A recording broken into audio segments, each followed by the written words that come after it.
Brad Pitt joue un assassin excentrique dans Bullet Train, diffusé ce vendredi 3 février 2023 à 21h10 sur Canal+.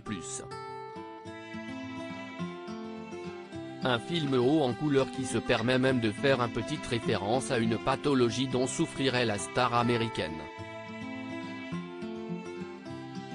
David Leitch avait fait son incursion dans le cinéma au milieu des années 90 en tant que cascadeur dans des séries télévisées comme Buffy contre les vampires, Ally McBeal, qui pourrait avoir droit à une série dérivée, ou encore 7 à la maison.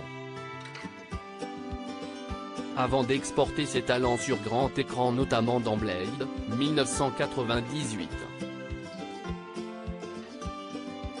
Et en 1999, sa carrière prend un tournant lorsqu'il rencontre un certain Brad Pitt sur le tournage de Fight Club, enfin disponible en Chine. Il officie alors en tant que doublure de la star américaine, casquette qu'il conservera sur de nombreux films en tête desquels Spy Game, Jeu d'espion, 2001, Ocean Eleven, 2001, 3, 2004, ou encore Mr. et Mrs. Smith, 2005, qui avait vu l'ex-mari d'Angelina Jolie quitter longuement le tournage. Après des années en tant que coordinateur des cascades, David Leitch passe finalement derrière la caméra en co-réalisant John Wick, 2014, avec son ami Chad Stahelski. Il dirige Charlize Theron dans Atomic Blonde, 2017, et Ryan Reynolds dans le très réussi Deadpool 2, 2018. Le réalisateur américain retrouve ensuite Brad Pitt dans Bullet Train en 2022. Des ambitions tarantinesques si vous ne l'avez pas encore vu, Bullet Train, dont certains plans ont été tournés au Japon, suit les mésaventures de Coccinelle, Brad Pitt, un assassin bien décidé à accomplir sa mission mais particulièrement malchanceux. Embarqué dans un train à grande vitesse en compagnie de redoutables adversaires, il fait tout pour en descendre. Dans ce film d'action rythmé, le personnage campé par Brad Pitt encaisse les coups et les rend bien.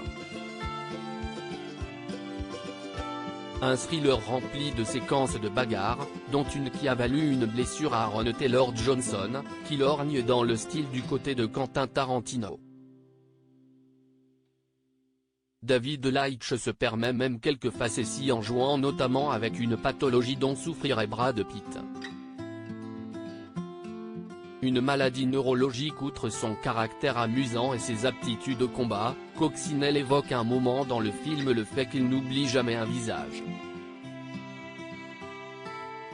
Pourtant, plus tard, il peine à reconnaître un personnage nommé The Wolf, le loup dans La Lange de Molière. Or, dans la vraie vie, Brad Pitt serait atteint d'une pathologie, la prosopagnosie. Cette maladie neurologique peu commune se manifeste par une incapacité à reconnaître le visage de quelqu'un qu'on connaît. Même s'il ne s'est jamais fait officiellement diagnostiquer, le comédien révélé dans Thelma et Louise l'évoque parfois en interview, notamment chez GQ. Un clin d'œil amusant. Reste à savoir si l'idée vient de David Leitch ou de Brad Pitt lui-même. Découvrez Bullet Train sur Canal+ et Mi-Canal. À lire aussi J'ai littéralement pété un plomb, Aaron Taylor Johnson raconte sa blessure sur le tournage du film Bullet Train.